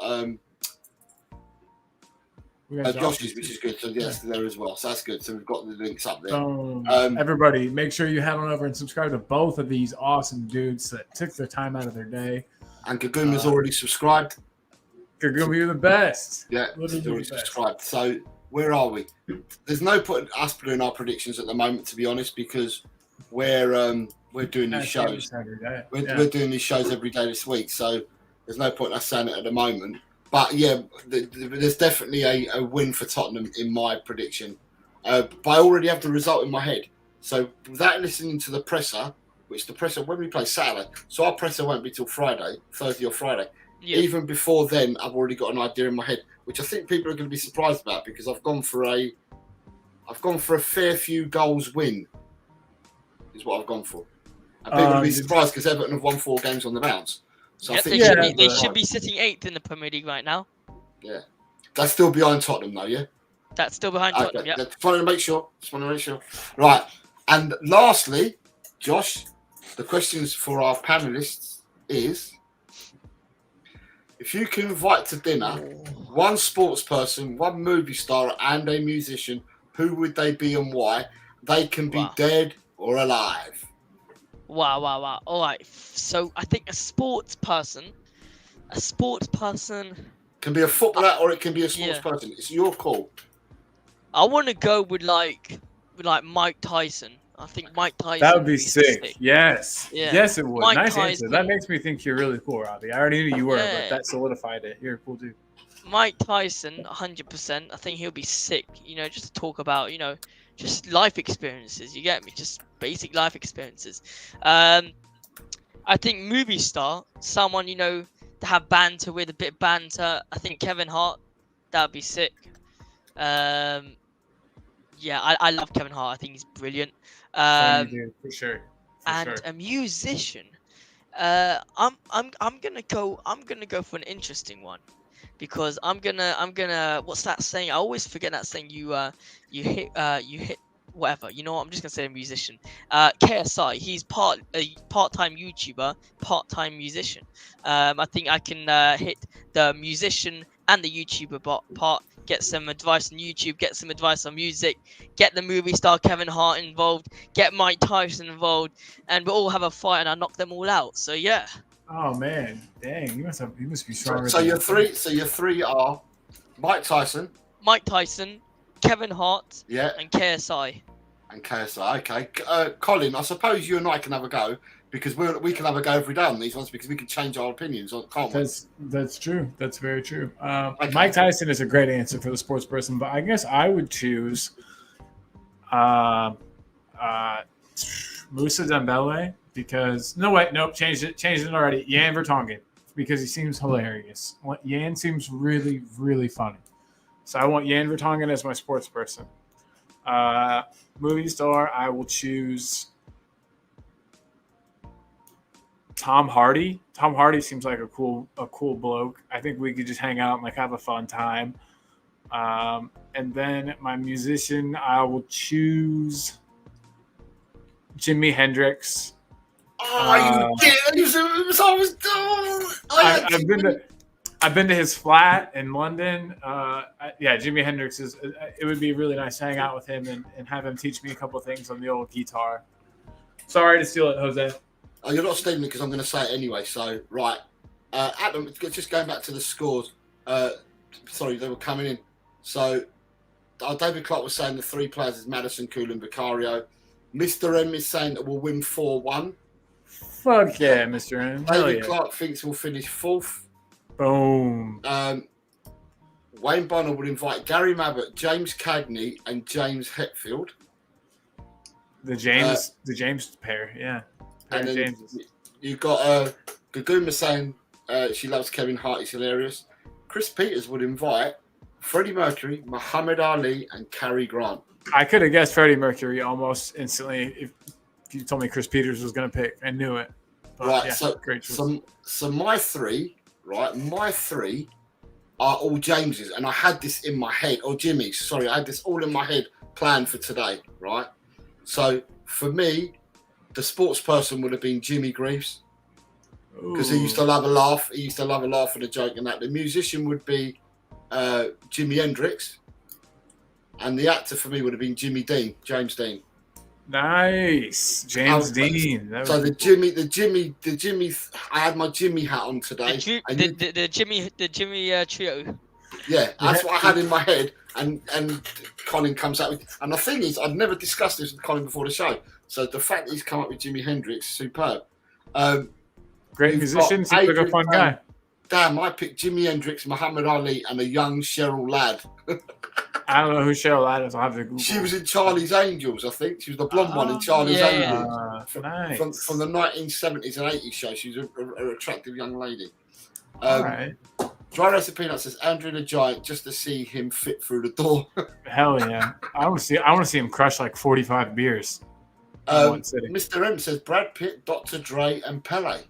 Whoa, nice. Solid. That would be a cool crew to run with. And Chris Peter says, I bet not many people here know Cary Grant. I know Cary Grant, so I don't, unfortunately. I bet maybe if I saw her or heard her, but no, I don't know. And I will say with the comments, sorry, I starred a couple of comments, so I'm going to go to the starred ones. Yeah. And to finish the show off, so we had Audio Artisan says, does Ange give Cess a chance or loan out for January? Not sure if Reggie is back in January. We could have 4 left backs knocking about. So I think United is going to keep Reggie. But it says here, does Ange give Cess a chance or loan out for January? Loan. He has to loan. He has to. I mean, how many more chances does Cess need? Let's be honest. Well, it's a new manager, though. You know what I mean? Like, it's a different manager. But it's the same thing with Eric Dyer. That's the problem with our team. You see, why are you giving players an extra time, all the time, an extra time? Eric Dyer, all the time, you give him an extra time. Well, he's proved ready for 8 years. He's not good enough for the team. 9 years already, not good for the team. The only player in this whole Tottenham Hotspur side that if he has a bit of a bad run of games, I will still keep him, is Ben Davis, because he can always get back. He's always going to be back to how he's been, and he's always been consistent level. Doesn't matter how he's always been consistently average and a bit better than average. And I'd rather see someone be consistently average than someone be terrible, amazing for one game, terrible for 5. Like, yeah, that's my personal opinion. I know you're saying you'd rather have somebody be consistently 6 and 7 rather than sometimes a 9, sometimes a 4. Yeah, Right. you never know what you're gonna get out of him. So what do you think, Carl? Is Cess going to be given a chance or not? I think he will, and I think that United will keep Reggie, so the numbers will balance out. I don't know. With United, you've got Shaw's come back from injury, and Malacia will be back early part of next year. That gives them the 2 left backs they needed. Are you sure he's back in January, by the way, Reguilon? Sorry? Is Reguilon back in January? No, Reguilon. There's a clause that he can be brought back in January. Man United have got. I think Man United have got the clause where they can send them back if they don't need him in January. Yeah. So there is a Okay. clause Yeah, you're saying right. that. But what I'm saying is that They'll Figgy's already have. Shaw's come back from injury already, and Malacia will be in the new year. So if Malacia comes back, that's their 2 left backs back. Why would they need Reggie? So Yeah. I think it all depends on the Recovery of those guys. the recovery of Malacia. Basically, when the due date back is for him, and if it's not too far into January or even early February, they'll possibly let him come back. They'll probably tell him that he can come back to Tottenham. But at the moment, the question was really more about Cess, which you both answered. And then Audio Artisan, just want to say big up to you, dog. Thanks for being here, man. Always nice to have you. yeah, back and then he there. says Reguilon comes back in January, so we'll probably go if he's not in Ange's plans. Where's Reggie? Oh, where's Reggie in the Spanish pecking order, especially with the Euros coming at the end of the season? Reguilon is anywhere near to do with the international team at all. Is the answer to that? He's Damn. nowhere near the international It's team. like that. It's like that, huh? Well, he hasn't played for Spain for so long. He hasn't Ages, played, yeah. and he hasn't played consistently for a club side in order to warrant being looked at for the Spanish squad. So I would say, without knowing the plans for Spain and the national team, I would say he's nowhere near inclusion to any squads. With the Euros coming up, I think he's miles away from it, to be honest. There's other left backs that are there that are well ahead of him in the pecking order. So See, I don't follow Spain very closely, but yeah, I can believe it. He's not the best left back for sure. So we've got whose news is coming in. He'll have Mark Bolan, Maradona, Yes. and Steve Martin. Steve Martin's hilarious. He's the funniest dude. Oh my god. Good afternoon, Jerk. Tequila. Nice to see you, mate. Tequila. And Reggie's been out for a while, he says. Yeah. Been shit for a while. And yeah. David Clark is going Spurs 2, Everton 1. So at the moment, It's a start of the classic. week. It's a Monday. It's Monday. Start of the week of our week shows leading up to Christmas, and we have had everybody coming in really positive about a victory against Everton, which is good to see. Yeah, heck It's good yeah, to it is. We need some positivity, and we've earned it, I think, especially with the recent performances, the way Yeah. the team's looking, playing Ange ball for a whole match.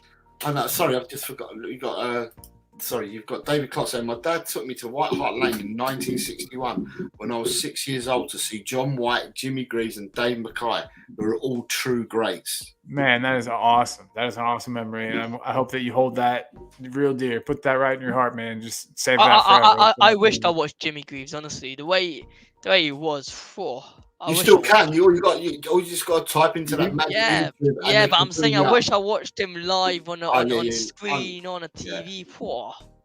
He played really well, but for all the clubs he was at, he played really well. He was Yeah. a good player for all the clubs he was at. He's a good player for England as well. And let's be fair, who knows whether England would have won the World Cup or not had he been fit, because it was his injury that allowed Martin Peters to play,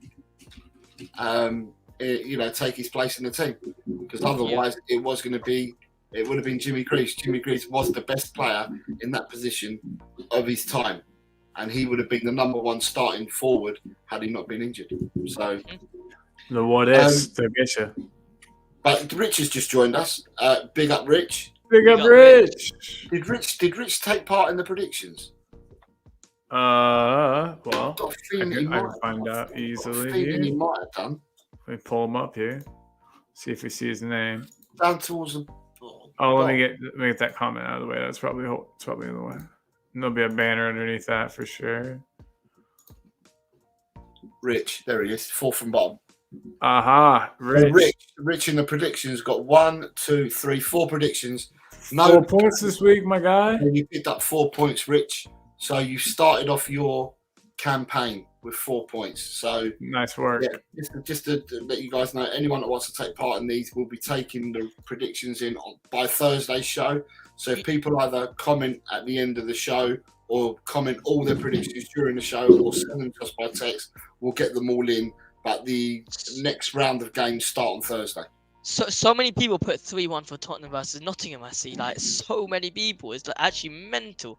I thought, the average, people would say 4-1, 2-0, but most of everyone said most of the people said 3-1.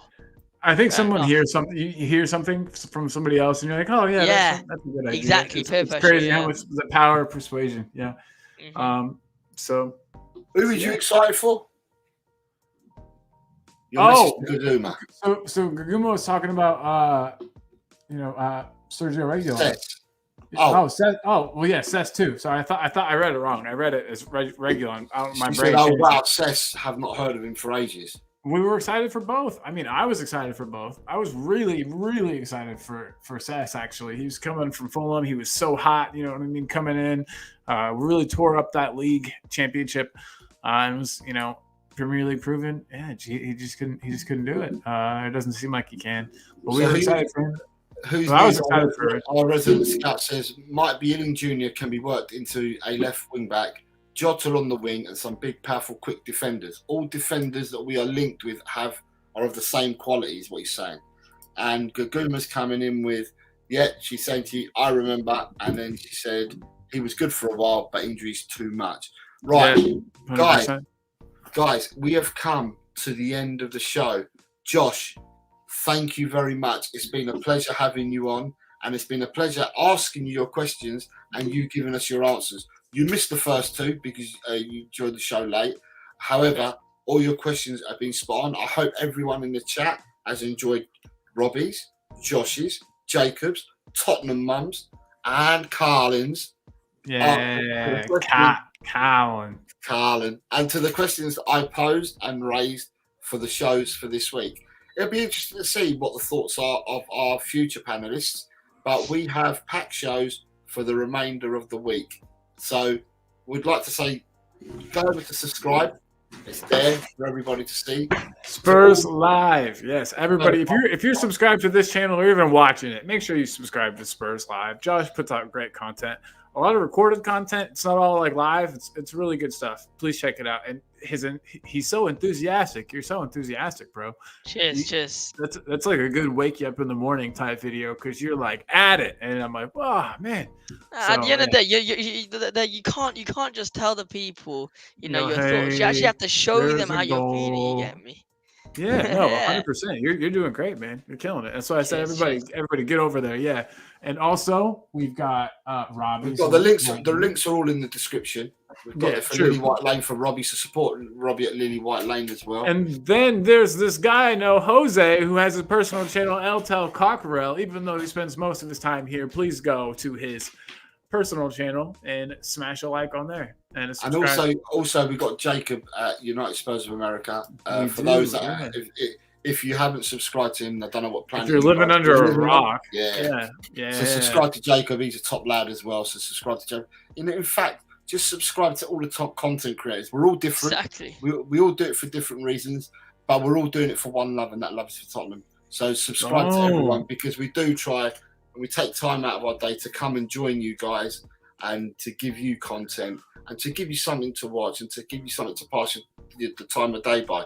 So before we go, just want to say that you've got David Clark's coming that he'd invite Pele, Marilyn Monroe, and the Temptations.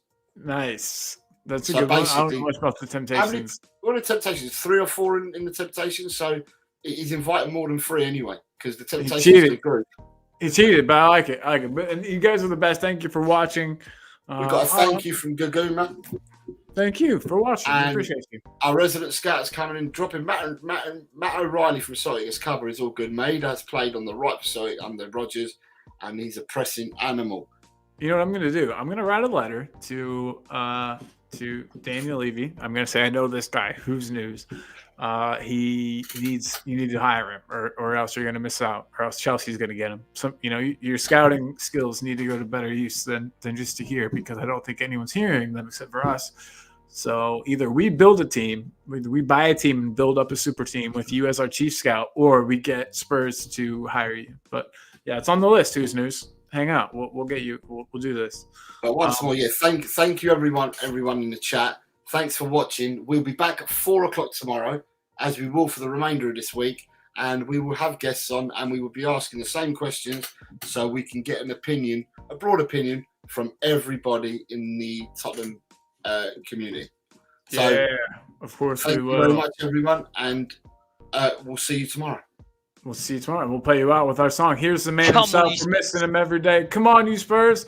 And we'll play it out with the song.